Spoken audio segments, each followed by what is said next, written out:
5 things I don't do with my natural hair anymore. Number 1, pre-pooing my natural hair. I haven't done this for a long time. I've always struggled with the idea of pre-pooing because for those of you who don't know what pre-poo means, pre-poo simply means using an oil or a conditioner before you shampoo your hair. So poo is like short for shampoo, so pre-shampoo. And I know a lot of people use oils to sort of prevent their hair from being stripped of its natural oils. And I've struggled with this idea. I mean, I used to do it initially, but then I gave it a second thought and a third thought, and I thought, I don't actually apply lotion to my skin before I head into the shower. And the idea of cleansing your hair or shampooing your hair is so you can give yourself a clean base to start afresh. So in as much as some of you guys will still pre-poo your natural hair and you find it beneficial, I don't find it beneficial anymore. I just think it's a waste of my product and it doesn't really serve the purpose. I guess maybe my hair feels moisturized because that oil or conditioner that I've just applied to my hair is the one that's been washed away with the shampoo and the real dirt is still lying below, okay? Yeah, if you guys still pre-poo your hair, let me know how that's working for you. But I personally, I'm not gonna pre-poo my hair anymore. I will use oils before I shampoo or co-wash my hair or whatever, simply to help my detangling my hair. So oils, conditioner, and even just water will help my hair become a little bit more manageable when it comes to detangling before I wash it. So I still will use oils or conditioners, but that will be solely for detangling and not for pre-poo. Second thing I don't do is deep condition my hair for 30 minutes. I don't know. I think that the more that I listen to my hair, the more I learn about it, the more I discover that it needs its own tailor-fitted regimen. So I can't take someone else's regimen or whatever other people are doing and do it on my hair. So when I deep condition my hair for 30 minutes, it feels like I haven't done anything to it. So I'm finding that I'll either use my hooded dryer attachment, of which I'll put a link up here to show you guys how I use my hooded dryer attachment and my deep conditioning cup. But in addition to that, I will sleep with my conditioner overnight. I know there's some people that say, obviously on the container it will say deep condition for 30 minutes, but I think it takes long for my own body heat to start to open the cuticle of the hair. It doesn't happen immediately. So sometimes it will happen, I don't know, a few minutes into the deep conditioning session, which means that real conditioning only happens a few minutes after. So I find that when I deep condition my hair overnight, I get the best results because then obviously I'm sleeping. I don't need to deep condition it for the whole night, but I do that because I'm sleeping and I don't have to walk around the house with a cap on. And yeah, it just works for me. If I've got time during the day, I will deep condition for a few hours, maybe at least 1 hour to 2 hours, and then I get the same results. But other than that, 30 minutes of deep conditioning does not work for me. Once again, this is what works for me. So don't get offended if 30 minutes works for you, go for it. Another thing that I am not doing with my natural hair anymore is I am not avoiding trimming my hair. I think a lot of the times you think, oh, you know, because you don't want to cut your hair. You want to see the best length that you possibly can. And sometimes trimming might feel as though you are, you know, backpedaling pretty much, because it feels like, you know, you've got this length, but now you're cutting it off.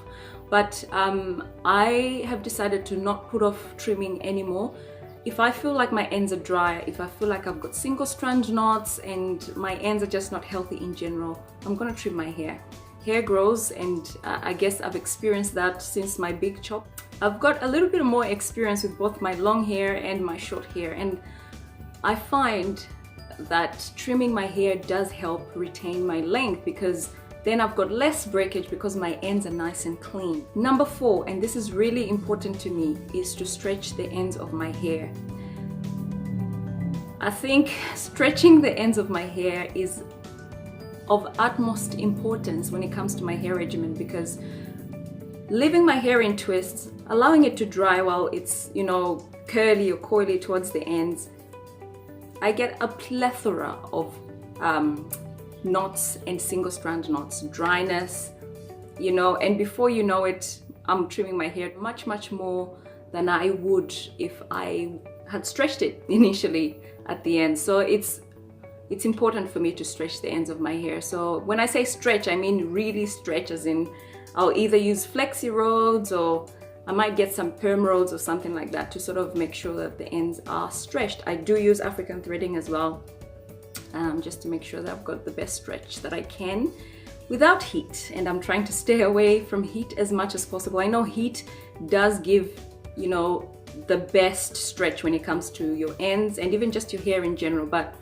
when I think about the long term of my hair, I don't know, 5-10 years from now, you know, with using heat regularly, I'm not sure if I would have healthy hair down the line. So I'm not gonna risk it, and I'm just gonna use other methods, other heatless methods to stretch my hair and my ends. So that was number 4. Number 5, this is a little bit controversial, but I don't wash my hair every week anymore.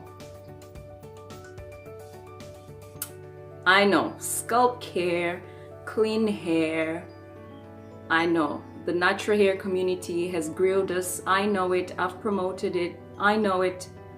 You know, I advocate for clean scalp and hair, but weekly manipulation of my hair actually encourages breakage, single strand knots, you know, and unnecessary manipulation of my natural hair. Our hair is naturally dry, so we couldn't possibly moisturize it permanently. It will constantly need moisture, and for me, moisturization could be as simple as spritzing water regularly to sort of retain that, you know, moisture to my hair, but to deep condition it and comb it and detangle it every week has proven to be working against me, because I'm getting much more breakage, I'm getting more single strand knots. You know, it's time consuming. You know, there was a time that my scalp was starting to react to all the, obviously you're using a shampoo, deep conditioners and yada. So your scalp is actually being exposed to chemicals every single week. And I just find that that's not working for me. So I'm actually going to, I'm still developing this regimen, so I'm just gonna see how many weeks I can go without actually washing my hair for the best length. I'm gonna be protective styling my hair, so moisture will not be a problem in that regard. Obviously, if you leave your hair loose, you risk dryness and breakage and all of that. But for me, washing my hair every week is not working. It's not working for me. So I'm actually going to stop washing my hair every week. As to how long I'm going to do it, I'll probably do another video to discuss what my new regimen is going to be. But those are the things that I'm finding are probably working against me in my natural hair journey. All right, guys, so those are the 5 things that I don't do to my natural hair anymore. I find that with the natural hair rush, a lot of change has come to the way we take care of our natural hair. And even though a lot of goodness has come out of that, we have sort of thrown away some of the good habits that we had when we were growing up.